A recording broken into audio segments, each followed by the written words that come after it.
Yo, what's up, confidants? It's your girl, Father Longlegs, Daddy T. You know me. I really have been loving the people who are calling me Father Longlegs, which truly started as a joke, but you know what? I'm taking it. I mean, I did give it to myself, and you know, who am I kidding? I love a nickname. You can't give yourself a nickname. I love a nickname. I've always wanted one.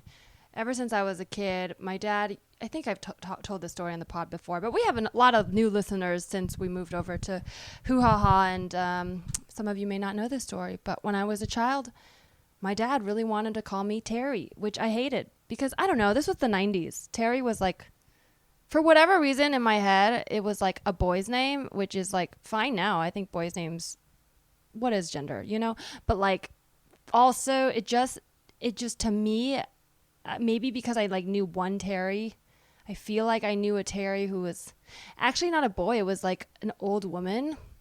But to me, she seemed like she embodied like an old man. So that's what I related to the name Terry. And then, of course, in classic hypocrite nature, I went to summer camp one year, 6th grade, you know, hormones are raging, trying to be a little popular slut, that sort of thing. A lot of 90s movies in my childhood. I decided that Terry was cool because the cool girl wanted to call me Terry. Except I spelled it T-E-R-I. Anyways, that was the one summer I had a nickname. It was Cherry Terry. Now you guys understand why I carry that sort of thoughty essence with me into adulthood. Cherry Terry. I mean, what a trashy nickname. Anyways, that was a tangent that I didn't mean to go on. My point being, thank you, super confidants, for being the stalwart of my self-given nickname. Hey, always accepting new AKAs. If you guys have any ideas, feel free to throw them at me. Teresa's a hard one. Trust me, I've tried. But speaking of super confidants, I did send out the Super Confidant newsletter this week. So if you joined the Super Confidant newsletter, you should have received it in your email. If you didn't, just let me know. Maybe I don't know. Maybe it got lost. I feel like it did not get lost. I feel like everybody on my list, I have their accurate email. But if that's not the case, please do let me know. Once again, if you want to jump on to next month's Super Confidant newsletter, it's paypal.me/youcantellmeanything, $5 or more before the 5th of the month. And then that's just a little thing I like to put together for the Super Confidants. I usually like to make a video. I feel like they've gotten sadder and sadder, but more real. So maybe I'll do a little dance or a music video for the next one. I don't know, maybe. And then some photos, some life updates. And this time I actually did send poetry. I've hinted at that many times, saying I won't, but I actually did. So I feel like that actually probably will lose me followers, TBH. Who knows? I do love to write poetry. Famously, don't like to show people. I think I've showed 2 people who are alive. Just kidding. I haven't killed anybody. Dead people probably have seen my poetry. I'm talking about my grandma. I used to write her poetry, but she's in heaven now. R.I.P. Grandma. I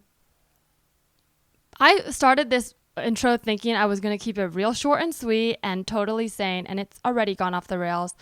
So I'm just going to, I'm not even going to ramble. I'm just going to get through the announcements. We can do it, Teresa. So yeah, if you want to get on next month's newsletter, you can get more rambling, more of Teresa on that. I try to keep less of me on this pod and really make it about the guest. Sort of, I do like to talk about myself. But if you guys like to hear that, feel free to join the newsletter. And that just sort of helps out. Podcasts, believe it or not, on a weekly basis are quite a lot of work. So that just kind of helps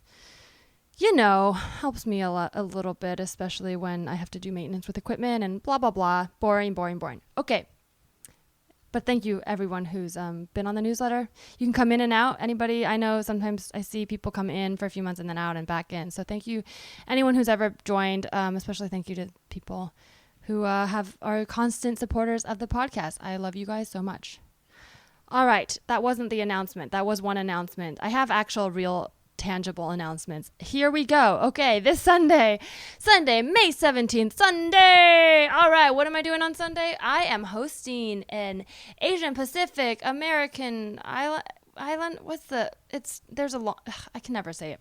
It's the APA Heritage Month. Some places you look, it says Asian Pacific American, but then they leave out the Islander. So I don't know. I like to put Islander in there. Asian Pacific Islander American Heritage Month. That can't be right. But regardless, all the Asians, okay? We have a month, and it's this month. It's May. We're in it. So I'm hosting a showcase, a live stream, because, you know, we still can't do stage shows, but look, we're all quarantined and we want a little entertainment.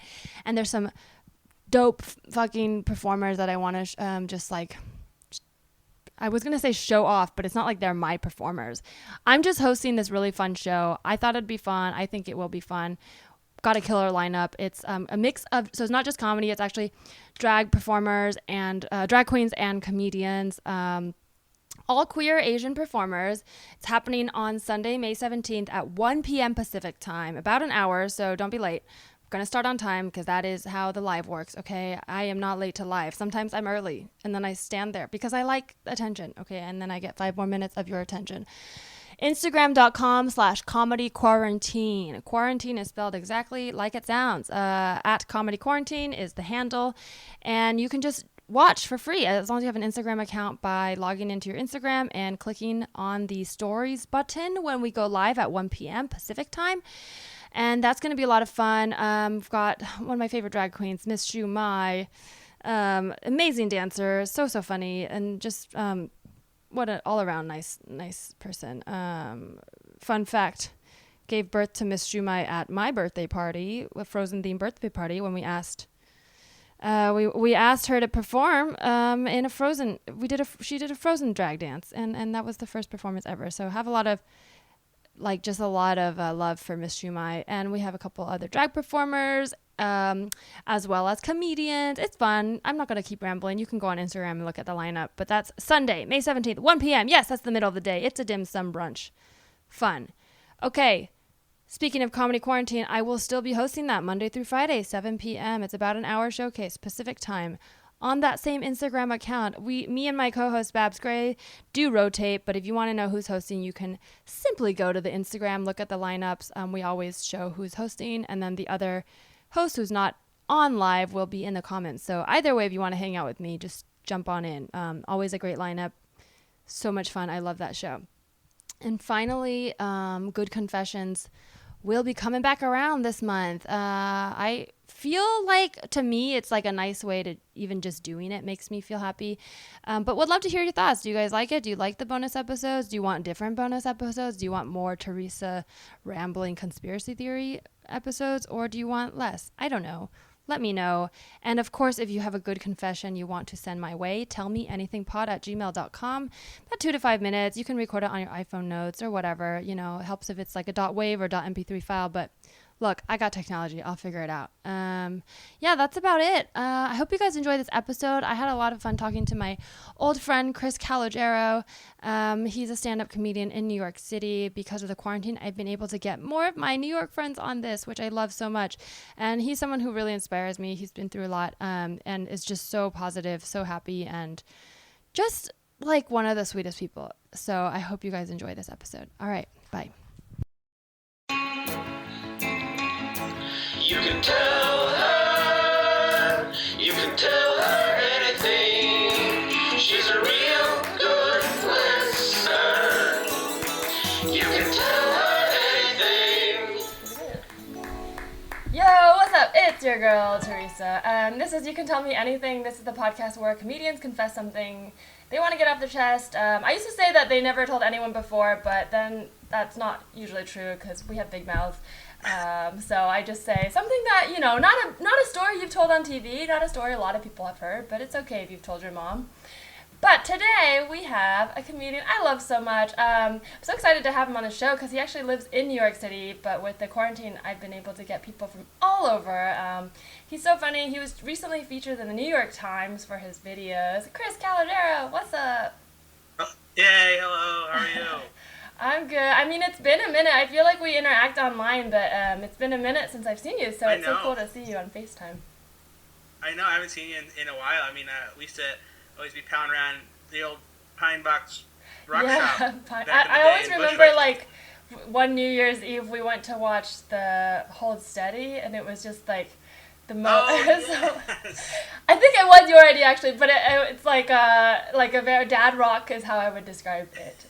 But it was It's a lot of extremely fun. dad rock. Sorry about that. No, yeah. no, don't say sorry. It was a lot of fun. It definitely was that was like a iconic comedy moment for me, I would say. Definitely a moment that wouldn't have happened if I wasn't doing stand-up comedy in New York. Right. Yeah. That was a fun one. And Yeah. that was like the first New Year's I spent with my girlfriend, who is now my wife. Now your wife, So I it's know. a special one too. That's so exciting. And you guys do videos together. We were just talking about this offline, but you make really funny videos. Yeah. I guess now they're called front-facing videos. I don't know what the industry has now they're- deemed them, but you were doing these before the quarantine. I remember you were doing like Yeah. montages of like every cop movie, or like they're so clever Yeah. and fun. And now you just did one with Emily, being quarantined with Jason Voorhees, which made me laugh. Yeah. Thank you very much. Yeah, they're called front-facing videos now, and sometimes like a disparaging manner, because like nothing gold can stay online, so everybody has to all of a sudden backlash for no reason against things. But yeah, they're fun to do, and like especially right now, they keep my brain like occupied. Like it's nice to have an idea and then just like a task to complete the idea like in front of me, rather than just kind of fall prey to just sitting around and feeling despair. So it's nice to have something to do. That's good. Well, before we get too far, I'd like to start by asking for a good confession, just to start on a positive note. God knows we need it now. Chris, is there something good you want to confess to? Just like a quick humble brag, something like that?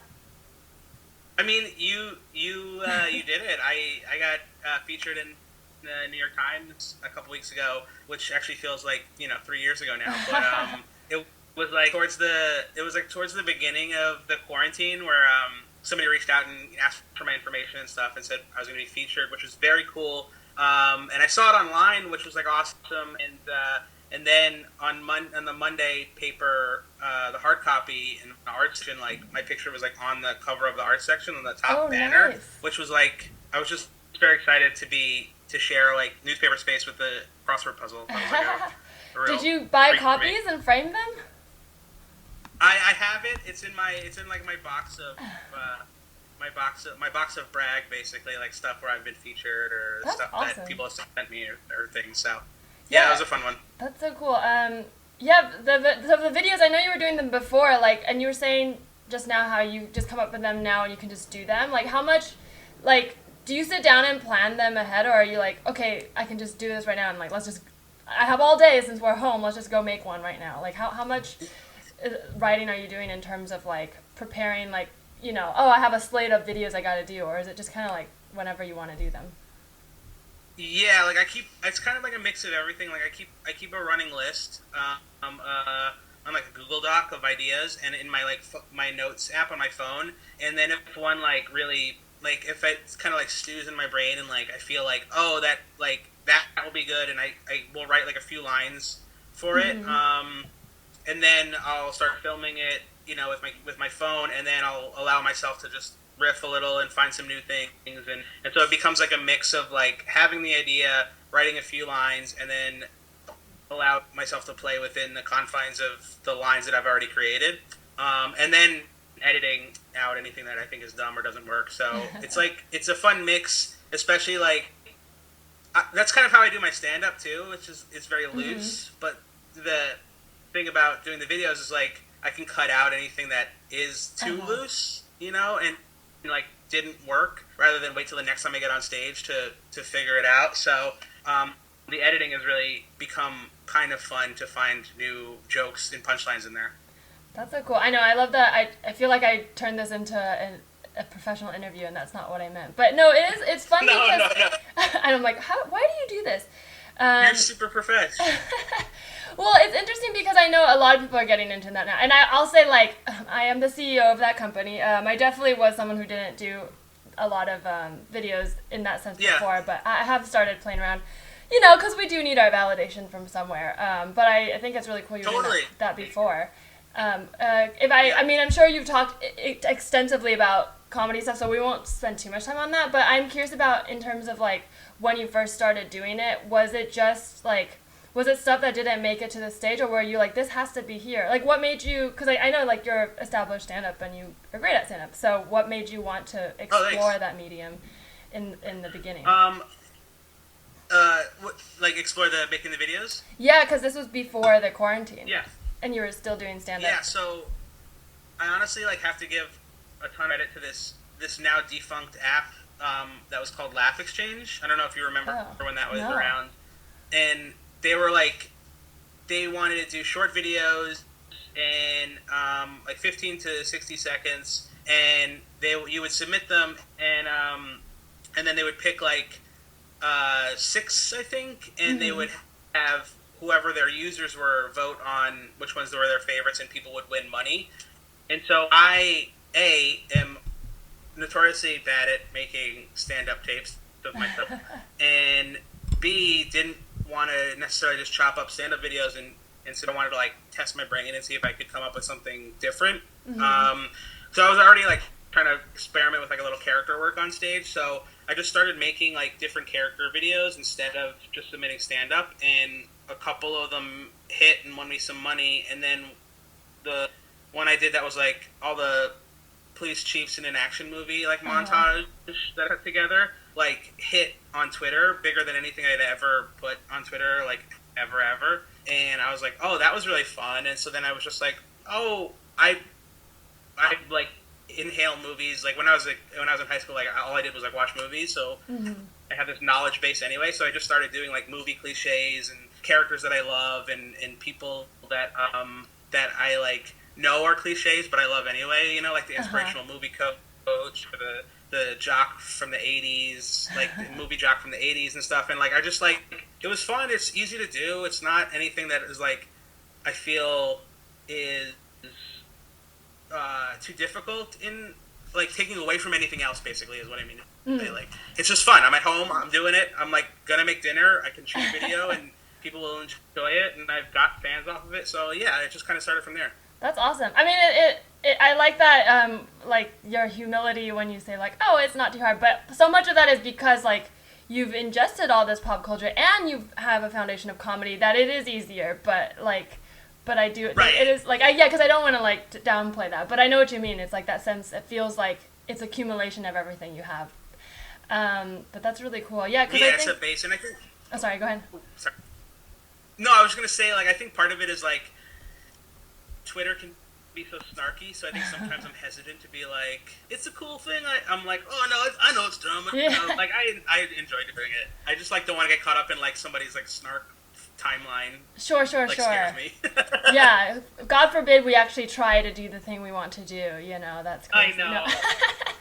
No, I'm the same way. I'm like, here's the thing I want to do well, but I'm just gonna call it dumb, you know. But that's, you know, that's okay. That's part of the personality. Yeah. But I'm trying to get better at it. Well, that sort of leads me loosely into the next point. So this podcast is sort of based on like going to therapy. I mean, because I found therapy later in my life, and it really helped me, and just like the idea of like talking things out. What's your experience with therapy? So, it's interesting. I really believe in therapy, and I think it's very important, and I think it's like not talked about, but I am not in therapy, and I only ever saw a therapist once, which was after my friend Amy passed away. We shared an apartment together, and I'm the one who found her apartment, and it was like, you know, a kind of life-altering moment for me. I went to therapy. I went to a therapist once, and I found out how hard the process of finding a therapist can be, which I had not realized. It gave me like a newfound respect for that whole process. And B, I realized that like you have to find somebody who works for you. She didn't. I just did not feel a connection. I didn't feel like she was going to be able to serve whatever I was going through. And so I only went once, and it just was not, that particular person in that particular session just was not for me, basically. It is really, really tough to find someone even when you're not in a crisis. It's even harder when you're in a crisis because it's like trying to find a hospital when your arm's already bleeding, and it's like oh, this is a Yeah. dentist, this is an eye doctor. You're like, I just need someone put my arm together. You're like, you know what? I'm gonna do it. I'm Yeah. gonna do it. It's fine. Yeah, I get Yeah. that. And And then I got caught up in like a phone tag with one Oh, God. therapist, and it was just like I was like in mourning and grieving and like having like sporadic panic attacks, and I was like, I can't play phone tag with someone. I can't do that. Yeah, because It was just, like, any little attack thing that can was set you overwhelming. off. Like at that moment. I mean, and the listeners obviously don't know our relationship, but I know, I know the story, and I'm sorry about Yeah. that. I do remember, weirdly, like that happened, like I think like a week or so before I lost my brother. So weirdly, we were kind of on a similar grief timeline, but Yes. also weirdly, like so much in Right. our own worlds. I feel like, but it was always sort of like a parallel thing. I remember feeling like, oh wow, we're kind of like, because every time you post an anniversary post is around the same time, so it is interesting. Right. Yeah, but yeah, it is really. And that was also tough. actually like, Sorry, go ahead. no, that was also like a week after the Hold Steady show. The what? Oh yes, Died that's January right. It 9th. was so yeah. And so it was like, What a wild. God, we were like, time has kind of like melded kind of into weird. in- It's morphed a little bit in my head. I don't know if it does that for you, like after trauma, but like time morphed a little bit. So sometimes like I'll have memories, but they don't fit in the right spaces. If that makes sense, like of chronological order. Yeah. totally get that. But I'm sorry you had a bad experience with therapists. I mean, I don't think there's a right or wrong answer. I tend to, like, I personally, therapy has helped, but I've also had trouble finding people at times. And it is really hard during crises to find people. And I sometimes will be like, okay, if I don't find someone right away, I'm going to stop, because especially when you're at a low point, like, even someone saying, like, sorry, I'm full, can make you go, like, well, that's a sign. Fuck it. And then it's like, Right. oh, no, that's bad. Don't do that. Like, yeah, so. Yeah.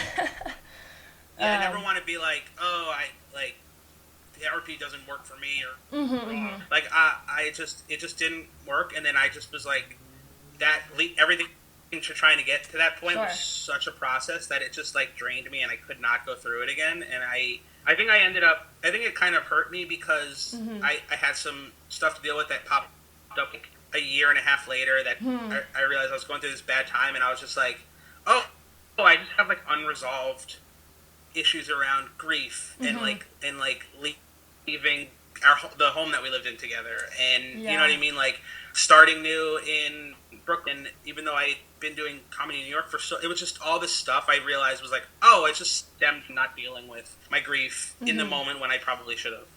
And there's no right way. It's just tough no matter what. The way that I've kind of come to see therapy is like, because I came to it late in life, I had this thought like, oh, it has to solve everything. But I've kind of changed my point of view now, where I feel like the best time to look is when things feel like they're going well, even though that's counterintuitive, because, especially according to like 90s movies, it's always like, oh, you need therapy when things are bad. But now I think like Right. when things are well, that's when I try to really like open up old wounds, because that's when I feel like if I can take the time to find the right person. And then when I'm in a crisis, even if I'm not going regularly, I feel like I have a relationship with someone who I can call, like, that's like my floor. Like, at the end of the day, like, all my friends or whatever, for whatever reason, if I feel like I don't want to talk to them, like, there's a person who knows me who's a professional. But when I'm in a crisis, I don't want to start from scratch. Like, I don't want to be like, and here's day one, my childhood, because I'm like, just fix me now. So, I mean, for anyone listening who's, like, on the fence and maybe feeling bad, I think when things are stable and you've thought about maybe going, that might be a good time to start. And then build a relationship for when shit hits the fan. Then you have someone. But, I think there's always other ways to find support. I mean, you mentioned your wife. I mean, I know she's a strong support in your life, and you have your comedy and your friends, and so that's all. Yeah, I had a good support system. I probably, if I could do it again, I probably would have, tried to find a therapist. But I think it worked out. But it doesn't mean I'm like not I'm not for the idea of therapy. No, and you tried, which is Instead of at moments. already like a big step. Yeah. But speaking of, is there anything you would like to tell me, Chris? Well, I don't know if you know this about me, but I actually, in the year of our Lord, 2004, I was banned from the campus of Holy Cross Wait, what? College. Yeah. I like that you started the year of our Lord. I was like, where is this going? And you're like, I was banned from a holy school. Yeah, I was Wait, was okay, banned from where's the campus. school? I'm not familiar with it, I don't think. It's a... Holy Cross is in Worcester, Massachusetts. Okay. And I went to the University of Scranton. Uh-huh. But my friend went to Holy Cross, Mm-hmm. and me and my other best friend from high school was like three of us. It was like me, Pat, and Andrew. We were all like best buddies in high school, and we didn't hang out as much in college as maybe we wanted to. But Andrew went to Penn State, I went to Scranton, Pat went to Holy Cross. So like senior year, we were finally going to go visit Pat up in Holy Cross. So Andrew came from Penn State to me, and then we drove up. But like the thing is, like I drank so much in college, like. So, like, a disgusting amount. I have to let the listeners college. know you're wearing a Budweiser hat right now, so can only imagine how much that was in college. I still drink, but like it's like I say like in college I drank it was like Michael Jordan on the Bulls, but like now I drink like I'm Michael Jordan on the Wizards. You know, like it's not as fun, but like it's still happening. And that's actually a topical reference because The Last Dance is now out. The documentary is on, but yeah, so like I drank so much like that night before we went up to Holy Cross, I participated in a handle race, which was like teams of 4 people, and whoever can drink a handle of vodka the fastest like wins. That's so yeah, much terrible, vodka. terrible. Really bad. Okay. So we drank a handle of vodka in like 18 minutes. Oh my god, And that's crazy. Yeah, disgusting. 4 of us. So like that was like the pregame to even going up to visit my friend. That was like the night before. I don't know how we were able to get up out of bed and do anything after that. Wow. And you guys were like, you didn't immediately pass out? It was like a drunk that has never happened to me before or since. It was I went from like sober to immediately drunk in the span of like 20 minutes. Oh yeah. I feel like I've done definitely not drank that much, but I'm I've done the like 4 shots in a row at a frat house, and then the floor is spinning kind of thing. So I can imagine all that of a sudden times you're just 10. like 0 to 60. Yeah. Okay, so did you guys won? I'm guessing. We won. Okay. Yes. Our prize was we feel horrible and somebody threw up. I think it was just like such a fake conception of what winning is when you're like playing drinking games in college. Sure. Everybody loses, nobody or wins. everybody wins. I guess it depends on what side you're looking at. It depends on if you're under 22 or over 22. Then you'll see it differently. That's very true. Yeah, very, very true. I was like freshly 21, so it felt cool still. But so then we road trip up to Holy Cross. Okay. And we get there, and like the first night we get there, we just like, we hang out with our buddy. Like they were showing like Lord of the Rings on the campus theater, so we like snuck beers in there, and like we watched that, and that was like very low key, right? But the next night was like, when you visit your friend at school, it's like at like a different school, it's like Friday is like, yeah, we'll hang, but like Saturday is like everybody's gonna go crazy. At least that's what I thought. Like we bought all this stuff At a school called Holy Cross? I don't know. I'm not sure what to expect there. I guess some religious schools do party hard, but it's Massachusetts too. Okay. Like, they drink. True. So I realized it made me realize how much I was drinking at my school, because we bought all this stuff, and I just it was 7 p.m. and I was just ripping through alcohol, and I think everybody was like, who is this guy? What is happening with this guy? And then we go, it's we're gonna go see my friend band play in some dorm common area. It's a really very college, very college-y kind of thing. And I am ripped. I am ripped, and it's not even 10 o'clock, and I'm jumping around, and all of a sudden, I lose track of Andrew. This is a funny part. I lose track of Andrew. Andrew's outside smoking cigarettes, being drunk too. He's just gone, and I am jumping around his band and going crazy, and I all of a sudden like find myself on the wall by the wall of this dorm common area, and I see like the window, and there's like a little window panel underneath big window, and I just punch it. I punched the window for some. I don't know why. I was like and I like punched the window. Were you angry, or it was just like some sort of built up animalistic instinct?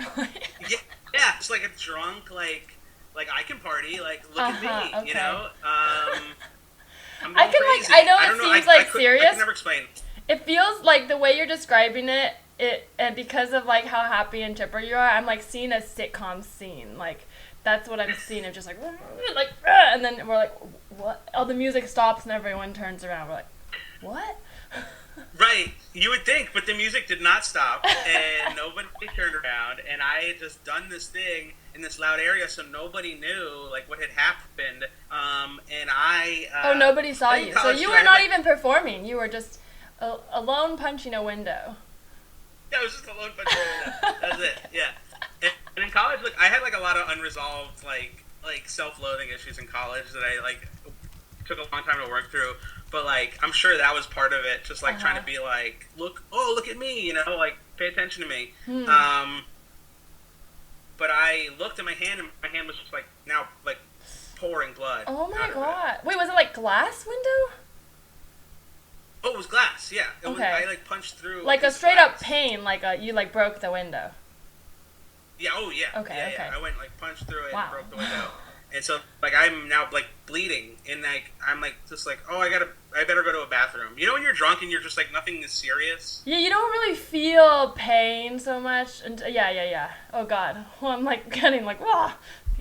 I know. I'm very queasy with blood. I'm walking through this hallway to try and find a bathroom, and it's literally, like, a dorm. Uh-huh. So, I'm also now doing this thing where I think I'm being quiet, but I'm being, like, extremely loud, and I am, like, blood is, like, gushing out of my hand. Oh, my God. And I'm, like, you can't see it if you're listening, but I was, like, shaking my hand. His hand? Like, you know, like, and blood is flying, like, all over the dorm. Like, it's just, like, flying onto the dorm walls and stuff.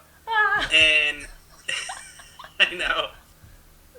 So I go to the sink in this bathroom, and I start running cold water, and like a person's bathroom, like just in someone's room. Yeah, well, no, not that bad. Oh, okay.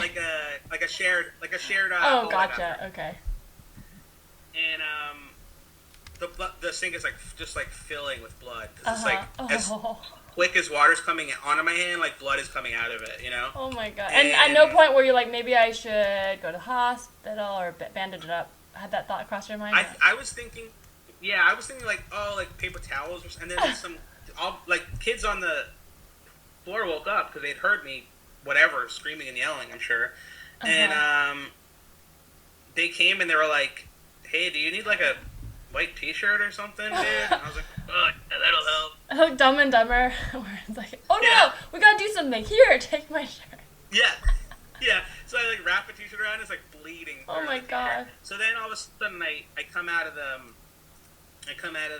bathroom with like my hand wrapped up, and there's like either like a cop or I think it would be campus security guy is like there, and he's like, what's going on? I was like, oh no, then I just cut myself. No big deal, officer. And he's like, who are you? I was like, oh, I don't go here. I'm visiting. He's like, who are you visiting? And I go, I was like, oh, my friend Pat Wilson. And he looks at me and he's like, who the fuck is Pat Wilson? Because like, unbeknownst to me, my friend Andrew had just been out front smoking a cigarette and got into like an altercation with this guy. And the guy was like, who are you staying with? And he's like, Pat Wilson. Oh so then he my comes God. and sees me, and I'm like, Pat Wilson. And he's like, who's this criminal mastermind bringing these monsters to campus? I was an RA and a YMCA camp counselor, so this hits really close to home, Chris. I'm so sorry. No, at first I was thinking about the hand as a camp counselor. It just brought me back to like when kids get injured, and then you're like, oh boy, okay, all right, let's clean you up. And then now I'm like, as an RA. Right. I feel like like when you're a camp counselor, you have to like learn the phrase "let's get you cleaned up." Like Yeah. And you have to kind of be calm because the kid's like bleeding and they kind of look at you like, is this serious? And you're like, in your head, you're like, yeah, your skin's like falling off. But you're like, oh, it's okay. You're gonna be fine. And you're like, God, I'm gonna throw up. Yeah. Like, yeah. You're like holding back vomit. You're like, no, this is great. yeah, because you can't freak out because I feel like all kids have like a moment of like an injury like that. And then as an adult, they're like, yeah, that was pretty bad. But you can't know that in the moment because you'll freak out if you do. Yeah. I know. It's so funny. Like when my sister had kids, it was like I would visit and they would just like take like headers like in the hallway or like trip over stuff, and they would just be like, "Hey, nice job," and I'm like, "What is this weird?" Because they couldn't be like, "Holy shit!" Yeah. Because the kid will just start going nuts. Yeah. I mean, I still have scars. I mean, most people do from when you're some injury as a kid. So it's like, yeah, that was probably pretty bad. But I think they're necessary because I think otherwise as an adult, you will be like, I feel no pain. Like now I'm like, I don't scrape my knee because I know how to walk. Right. Or you'll be afraid of like doing anything that like might cause you harm. Yeah. It'll like inhibit you from doing things. But 21-year-old Chris was not afraid of anything. Not of security guards, not of windows. I mean, I didn't even know what was happening, but like they put me in a whatchamacallit, an ambulance. Oh wow. And the guy was like, never come back to this campus. You're banned from campus. You and your friend are not allowed. But like we had to sleep there after all this was done. So my God. They bandaged me up at the hospital. They gave me like I got like 6 stitches, and like a bunch of Percocet, and then they sent me out, and it was like 6 a.m, and we just like went back to the dorm and were like we felt like we were sneaking back on campus, and our friend like had passed out. We're like banging on the dorm, and I'm like, we're gonna get her. Yeah, I was gonna say, where was Pat in all this? Was he just nowhere to be found?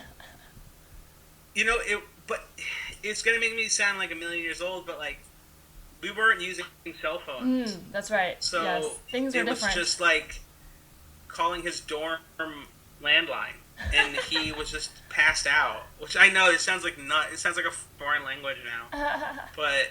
No, I remember the times I used to, like, the transitional times when I went to college in New York, I would call my mom to be like, are you at a computer? Can you Google, like, directions to this place? So I thought that was, like, pretty tech savvy to have, like, direct access to someone with direct access to a Google map. But that was still before smartphones. I remember, going to, like, friends' places or, taking a drive someplace I'd never been in, like printing out like MapQuest directions and just like leaving them in the car with me. MapQuest. MapQuest, man. I don't know why that MapQuest makes me laugh so much. Like it's fine. It's just a map thing and it died because of Google, but like the idea of someone just super invested in MapQuest and then it's just an antiquated defunct thing. It's so funny to me. I know. Oh, but especially when like we ended up needing like and using all the map app that we have, and like I'm like MapQuest really missed the ball here. Yeah, like, they should have jumped on that. They could have bounced back. Mm-hmm. True. They could have bounced back, man. Yeah, like eBay's still around. I was gonna say kicking, but I don't know if it's kicking. Definitely like wiggling some toes, but not. I don't know. Yeah, eBay's kicking. eBay's still hanging around. They're doing well. But you were able to get back onto campus and got back on campus, and it was like 6 a.m. and we like fell asleep, and then we like left the next morning. My hand was bandaged from like the elbow like up to the fingertips. Did they bill you for the emergency room?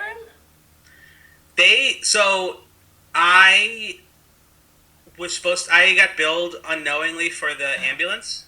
Damn. And that ended up being like on my like I owed that for a long time, and I didn't know it. And then all of a sudden, like years later, I started getting calls from a collection agency. Jeez. And they started like harassing like me and like my parents' like landline, like asking for like money, and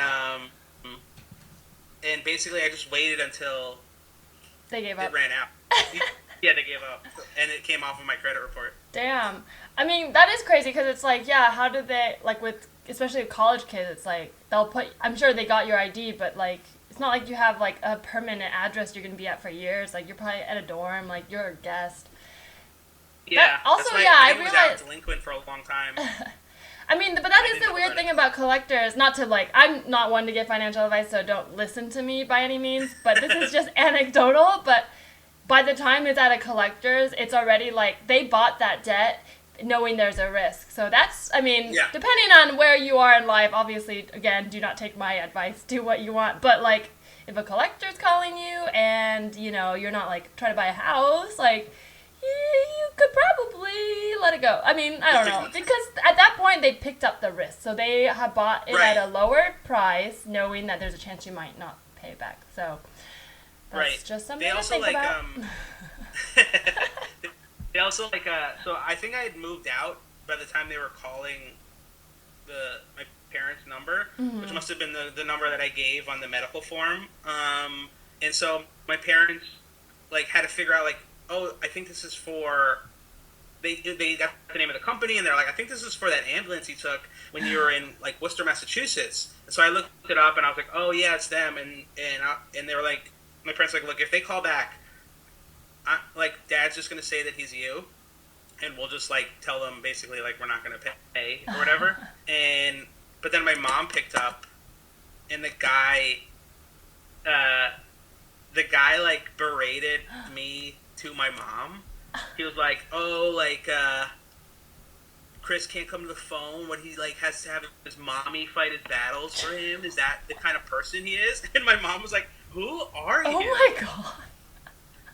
Maybe that person has some aggression issues they need to work. They need to punch a like window. Yeah. It just felt like the last ditch effort was like to just To make fun of, yeah, that, how's that tactic ever worked? That's crazy. But I'm glad your Yeah. parents stood your ground. So that means you told them. Did you tell, did you tell them right away what happened? I told them that I had accidentally put my hand through a window, which I don't know how. I think that they were just at that point like, whatever, like, are you fine? Are you okay? Whatever this story is, we'll buy it. Like, you're like a month away from graduation or, you know, whatever. So, like, just make sure your hand isn't screwed up for graduation and, like, you're okay. Just get home. Because I was like, looking back now, it's just, I was like, oh, yeah. I was, like, hanging around and I threw my hands out and I hit a window. It's ridiculous. Parents Ridiculous. know. That's, Yeah. Are you the oldest, or do you have siblings? I'm the middle child. Okay. So then they've had some experience with an Yeah. older child. Yeah. I think, like I said, I think they were like rolled their eyes and were like, fine, just be safe from now on or whatever. Yeah, anytime a story, like an injury report to a parent starts with like, I fell or I accidentally, it's like, Yeah. it's a lie. Because like, if you have to report it, it's probably, like if you really just fell and bruised your knee, you're not calling your mom to be like, yeah, I fell. Like, but if it's like, oh shit, right. something happened, I tripped, over a rock and, Oh my yeah, god. no. Yeah, looking back on it now, like, I know that I probably was like dreading that phone call. And I would love to hear like a tape of what that conversation was like.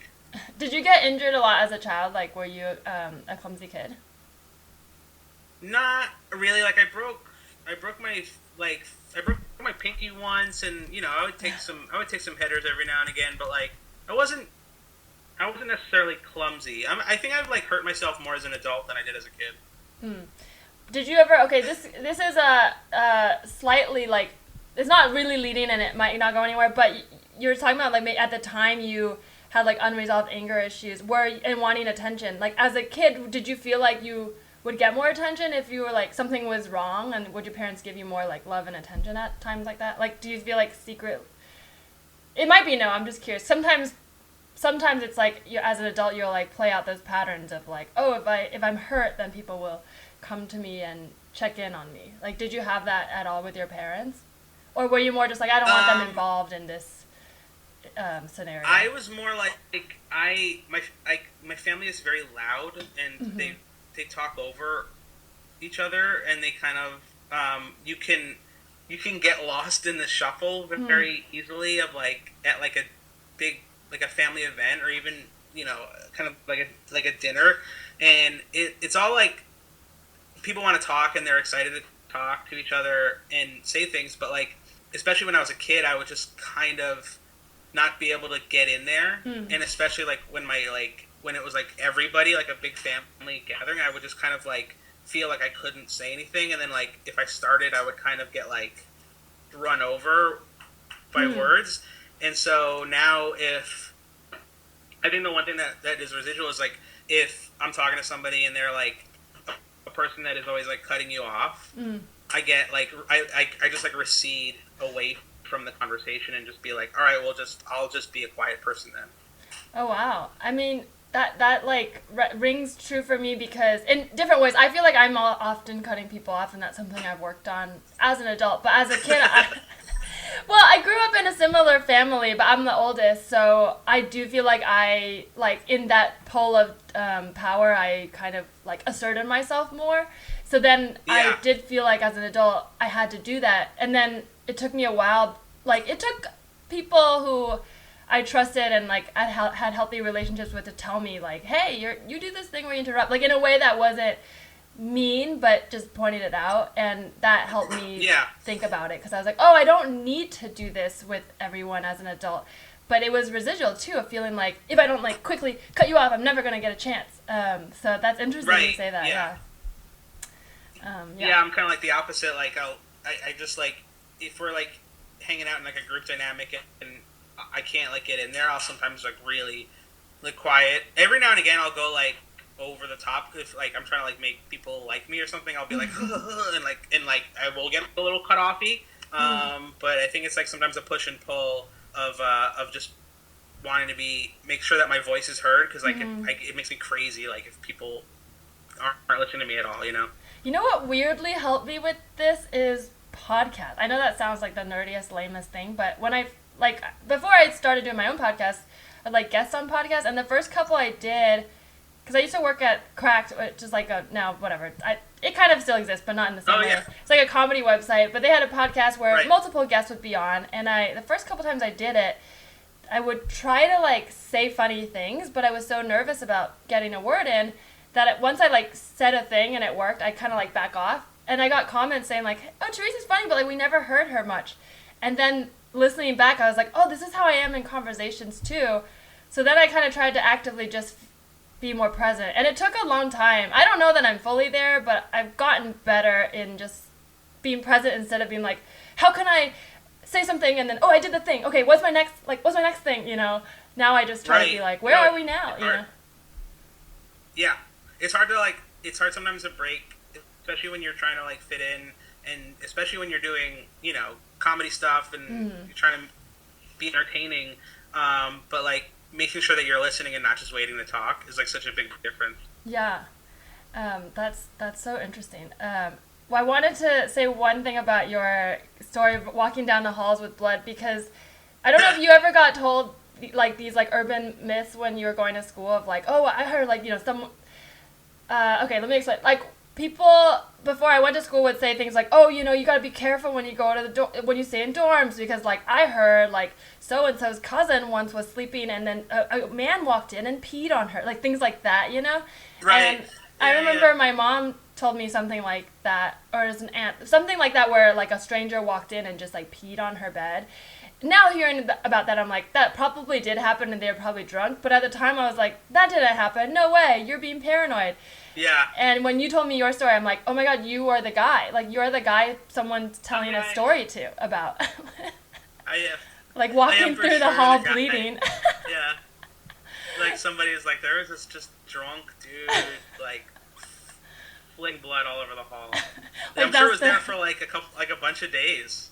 And that's their college experience. They're just horrified. They're like, people just walk around bleeding. I mean, shit happens like that in college. Yep. I don't know if I've ever seen someone walking down the hall bleeding. There was an urban legend at NYU, and I don't know if this actually happened, but they called her Bloody Mary. And now that I think about it, it's too convenient. Probably didn't happen. But that some girl was like on her period and having sex and then just was drunk and then like left the room and she was just bleeding down the hall. But now that I think about it, I feel like that's probably not true. It just feels too convenient. You never know. Yeah, we had a girl one time in our freshman dorm. She pooped herself in the shower and put her foot in it and then left Oh like no. foot marks all down the hall. Ooh, okay. Well, So- college is crazy. You never know. That's true. Yep. Well, thanks for sharing that. I have a quick game. Of course.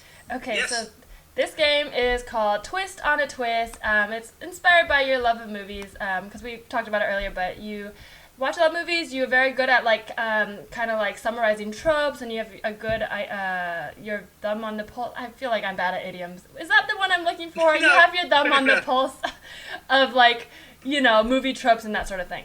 So obviously we're currently reporting from the pandemic, so a lot of movies are delayed due to the coronavirus. So I don't know, I just want to give movies some love. You're an astute movie watcher.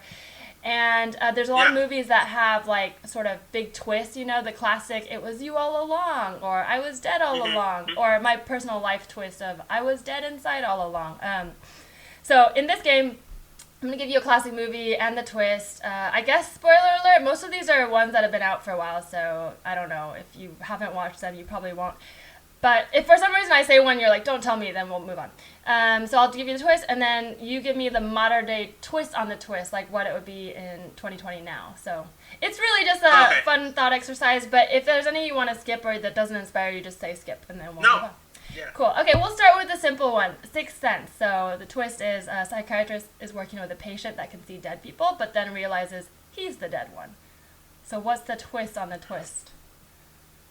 Okay, so So I guess it'd be like the he's- reboot, the he's 2020 dead. reboot. What would that be? Right. So I feel like at this point in the quarantine, he would just it's a guy who would end up realizing that it's been Monday the whole day and he didn't know Oh damn, so sad. because I don't know what day it is. I don't know what days they are anymore. Right? So Yeah. just, like every now and again, I'm like, oh, it's Tuesday. Okay, I forgot. It is crazy. We just did like I do a live stream comedy show on Instagram. We just did our 30th one, and I was like, has it been that long? It's wild. Oh my god. It's wild. Okay. Okay, Gone Girl. So a woman goes missing. Her husband tries to stop the murder, but realizes she framed him for it. So that's the original. Yeah. She framed him for it, and she's still alive. Okay. So in the modern day, the new twist on the twist is that she framed him for, and then he finds out because he finds her alternate Twitter account. That's how he finds out. He finds her fake Twitter love account that. and reads everything about it. She finds her. Okay, I have a riff on that because I just discovered lesbian TikTok, which is TikTok, but it's lesbian dating apps on TikTok. It's a sub community that you can only find if you, have the right finger technique. But the new twist is he finds her lesbian TikTok, realizes Nice. she's not into it. Or the second twist is she's not gay, she's bi. She just didn't like him. So that's the more progressive. She just wasn't into it. Progressive version. Yeah, you don't need to not like all men to not like one man, okay? Okay, Right, 90s movies. All right.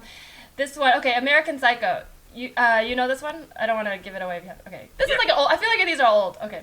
A successful, beloved business bro is a secret serial killer, eventually confesses to a murder when he's caught, but then the twist, he was never actually killing anybody to begin with.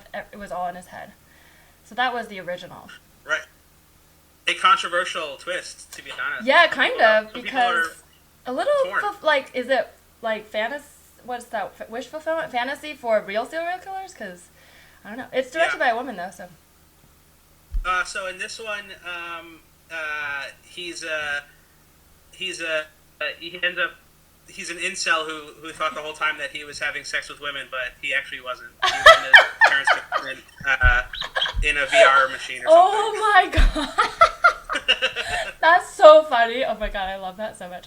Okay, that's so good. Okay, this is the final one. This is a very classic Star Wars, Return of the Jedi. Okay, we all know the twist. Luke finds Darth Vader, kills him, but before that learns he's actually his father. Sorry to be a nerd, but it's Empire Strikes Oh, Back. sorry. Wait, I wrote it. Okay, yeah, I did know that. I literally dumb. Sorry. You are correct, and I'm a dumb. That's okay. No, it's stupid. It doesn't matter really in the scheme of things. Okay, so he finds out. Luke finds out that Darth Vader is his dad. Right. So in the new Empire Strikes, the twist on the twist is that Luke finds out. Okay, so Luke finds out that Darth Vader is his dad, and also has a TikTok account. There you go. Like I worked in your thing, right? I like that. And he's a superstar on TikTok. Ooh, okay, I like that. Or, okay, he also, here's an alternate, he finds out he's his dad, but he was like, you know what, I didn't need you. I grew to love myself, so actually, you can have your fatherhood back. I don't need you, and I love myself, and I've healed my wounds. And then he kills him and restores good. Okay. Nice. Wow, I love these so much. Thank you, Chris, so much for doing the show. Can you tell our listeners where to find you if they want to watch your stuff or follow you? Sure. First of all, thanks for having me. This is great, and it's good to see you again. But people can find me at chriscalgero.com and on social at RealChrisCal on Instagram and Twitter, where I'm mostly active on Twitter incessantly, so that's where you can find me. Yeah, and you can follow this podcast at Tell Me Anything Pod and follow me at Larissa T on Twitter and Instagram. Thank you.